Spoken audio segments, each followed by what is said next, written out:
महोदय, मांग संख्या 4142 पर आज मुझे बोलने का अवसर दिया, आखिरी वक्त और अंत में दिया। ये मैं अध्यक्ष महोदय निवेदन करना चाहता था कि यहाँ बैठ के 3 बजे से रात को 10 बजे तक इंतज़ार करते हुए मैंने ये महसूस किया कि हमारी महिलाएं बहनें जब मटके लेके कतारों में बैठी रहती है वो क्या महसूस करती होंगी। ये हमारी हकीकत है, ये ज़िंदगी की कड़वी सच्चाई है, और उसी पे चर्चा करने के लिए हम सब वहाँ बैठे हैं। इसलिए अफसोस मत करो कि 10 बज गए कि 11 बज गए। जितना भी हम जल के बारे में चर्चा करें, अच्छे माहौल में करें, वही हमारे लिए अच्छा है। राजस्थान क्षेत्रफल में सबसे बड़ा है। अच्छे लोग जो है ना, कम समय में गागर में सागर भर देते हैं। कर देंगे साहब, आप निश्चित रहिए। मुझे मेरी नज़र थी आप पर जब हमारे सचेतक जी कह रहे थे कि पर आपकी भावनाएं मैं देख के ही समझ रहा था कि आप जल्दी करना चाहते हैं। मैं इसको कंक्लूड करूंगा और अच्छे कम समय में करने का प्रयास करूंगा। राजस्थान सबसे बड़ा स्टेट है और 10.5% की क्षेत्रफल है और आबादी भी 5.5% के करीब है। इसमें पानी पहुंचाना एक बहुत बड़ा टास्क है, चाहे पीने का पानी हो, चाहे इरिगेशन का पानी। और इसके लिए आज हम यहाँ बैठ के करें कि हमने किया, तुमने किया, मैं मानता हूँ हर एक ने किया है। और यहाँ तक कि प्रजातंत्र आने से पहले शासकों ने भी इस पे काम किया है। चाहे हम गंगा सिंह जी की बात करें, गंग नहर की बात आती है, चाहे हम जोधपुर में अभी हमारे पूर्व वक्ता कह रहे थे जसवंत सागर की बात की, सरदार से, और जवाई डैम जैसा बड़ा महाराजा उमेद सिंह जी ने बनाया। तो इसलिए किसी का एक का ठेका नहीं है, ये पीढ़ियां चलती जाएगी। आज हम हैं, कल कोई और होगा। काम हम सबको करना पड़ेगा और उसी के ऊपर हमारा भविष्य निर्भर करता है। प्रजातंत्र के जब शासन आया उस समय भी सब सरकारों ने, शिवचरण जी ने, भैरव सिंह जी ने, अशोक जी ने, वसुंधरा जी ने, और भजन लाल जी भी करेंगे, अपनी तरफ से प्रयास करेंगे। सभी को करना भी चाहिए, यही हमारा धर्म है और इसीलिए हम चुन के यहाँ तक आए हैं। बातें निकलती है और मैंने भी आज बैठे बैठे अध्यक्ष महोदय ये पढ़ने की कोशिश की कि जालोर जिले में नर्मदा का प्रोजेक्ट किसके कार्यकाल में हुआ। तो मैंने बैठे बैठे आजकल आर्टिफिशियल इंटेलिजेंस उसको टाइप किया तो वो भी फेल हो गया। उसने कहा मुझे ये तो पता नहीं है, हुआ जरूर है, ये गुजरात से पानी आया है और राजस्थान में आया है और पानी चल रहा है। तो इसलिए आज की स्थिति ये है और हमें देखना पड़ेगा। हमें शाबाशी धन्यवाद देना चाहिए पूर्व सरकारों को भी। मुझे याद है मैं 98 में विधायक चुना गया, उस समय नर्मदा सांचौर के लिए काम चल रहा था। उसके बाद सरकारें बदली, 8 के बाद इसका उद्घाटन हुआ। तो ये तो इंफ्रास्ट्रक्चर तैयार करने में वर्षों लग जाते, एक दिन में कोई इंफ्रास्ट्रक्चर तैयार नहीं होता है। हमें ध्यान देना पड़ेगा वाटर कंजर्वेशन की तरफ।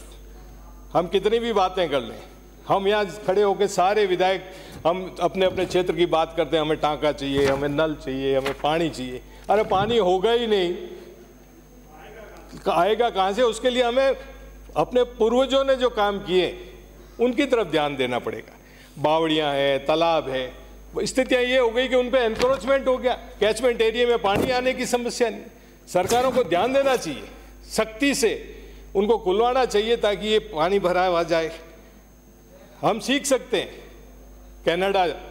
कनाडा में विश्व का 20% पानी है, पर उसके बावजूद वो लापरवाही नहीं करते, उसको रिसाइकल करते हैं, उसको रीयूज करते हैं।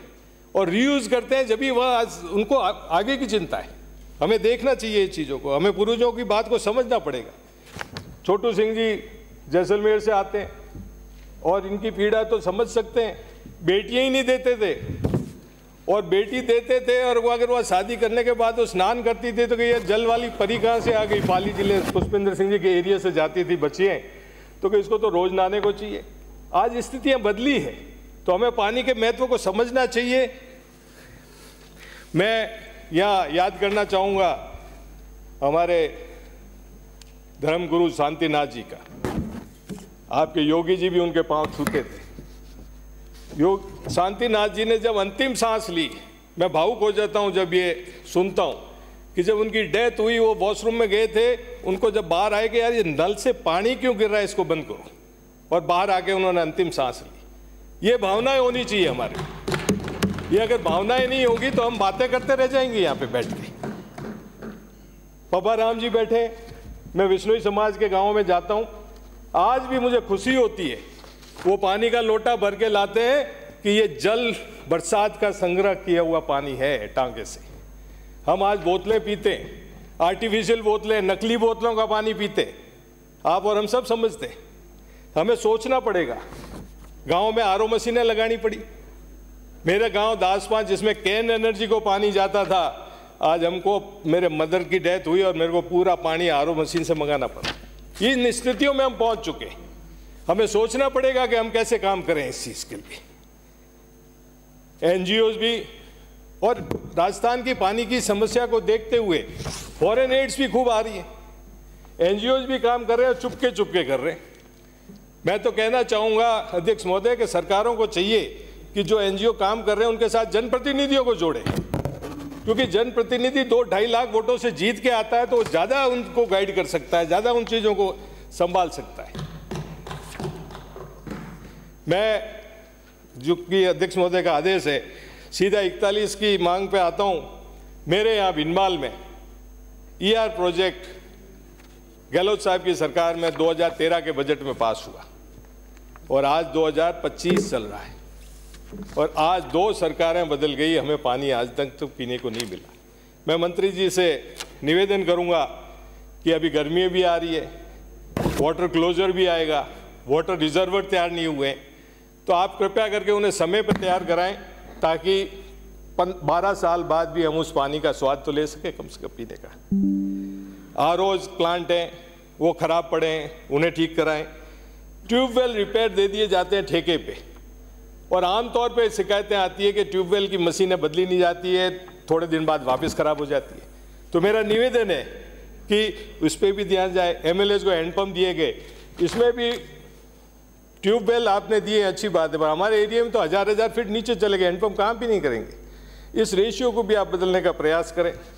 एक मेरे यहाँ बाल्टी सेंदड़ा बांध बना है अध्यक्ष मोदी, 2008 से आज तक उससे सिंचाई नहीं हुई। जय बांध के बाद सबसे बड़ा डैम है, तो कम से कम पीने का पानी उससे सप्लाई कर दो तो कम से कम लोगों को फायदा तो मिले। एक छोटे कॉन्ट्रैक्टर्स जितने भी हैं आजकल बड़े कॉन्ट्रैक्ट दे दिए जाते हैं। मेरी मान्यता है कि अगर छोटे कॉन्ट्रैक्टर होंगे वो टाइम पे, क्योंकि बड़े कॉन्ट्रैक्टर भी आखिर छोटे को ही काम देते हैं, सबलेट करते हैं। मैं मांग संख्या 22 के संदर्भ में निवेदन करना चाहूँगा और ध्यान आकर्षित करना चाहूँगा माही परियोजना जो कडाना डैम के ऊपर है। माही जल व खाड़ी समझौता 1966 में कडाना डैम का निर्माण हुआ, उससे 132 गांव राजस्थान के डूब में आए थे।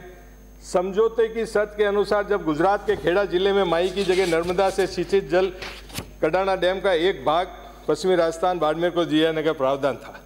आज खेड़ा जिले में नर्मदा का भी पहुंच गया, सुजलाम सुफलाम भी पहुंच गई कच्ची नहर। तो कम से कम हमारे उस हक की लड़ाई तो आपको लड़नी चाहिए। डबल इंजन की सरकार है और गुजरात में आप लोग मेहनत करें तो ये पानी हमें मिल सकता है। आपके मुख्यमंत्री जी ने पत्र लिखा है सुजलाम सुफलाम के लिए, मुख्यमंत्री जी ने भी आपके पत्र लिखा है 2024 जुलाई में कि ये जो पानी है और सुजलाम सुफलाम जैसी नहर, कच्ची नहर के मार्फत 350 किलोमीटर बिछा के गुजरात में जब कच्ची नहर के मार्फत पानी बिछाया जाएगा तो रिचार्ज भी होगा, पानी नीचे से भी बढ़ेगा। तो और जालोर जिले से तो सिर्फ 40 किलोमीटर दूर है और मुख्यमंत्री जी ने खुद ने पत्र में लिखा है कि गुजरात में लगभग 20 किलोमीटर और राजस्थान में लगभग 40 किलोमीटर होगा। इस पानी से 12.5 लाख आबादी को पेयजल का और खेती का लाभ होगा। तो इस चीज़ों पे ध्यान दीजिए, आप लोग मेहनत करिए। अभी मंत्री जी कह रहे थे कि हो गया, मुख्यमंत्री जी तो अभी लेटर लिख रहे हैं आपके। तो मेरा निवेदन है इसके अंदर गहलोत सरकार ने इससे WRCP से वापकोस से इसका वो सर्वे भी कराया है, इसकी रिपोर्ट भी आ चुकी है। मेरी यहाँ बैठे हुए अधिकारियों से आई परियोजना उधर मत आप करो। अरे आप सभी को कह रहा हूँ एक ही, आप सरकार में सब नहीं है शामिल। तो ये वापकोस की रिपोर्ट भी आ गई है मंत्री जी, तो इसके लिए माही की तरफ भी आप ध्यान दीजिए।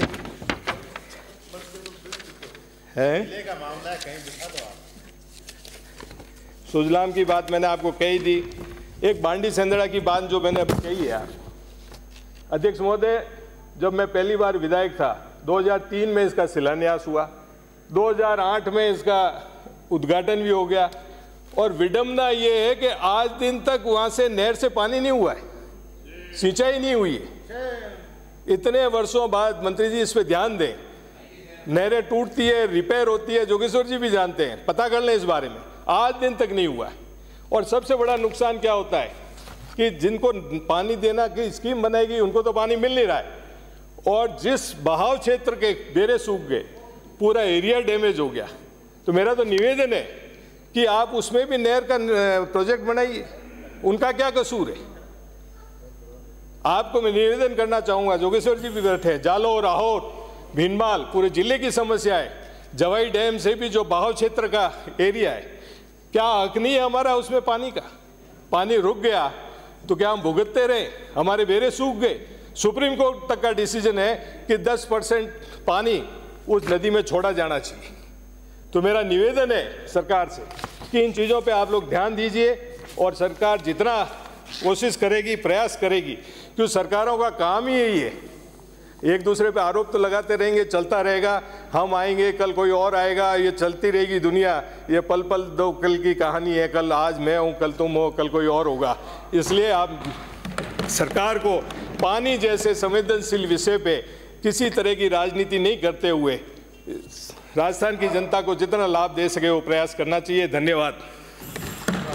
चर्चा समाप्त हुई।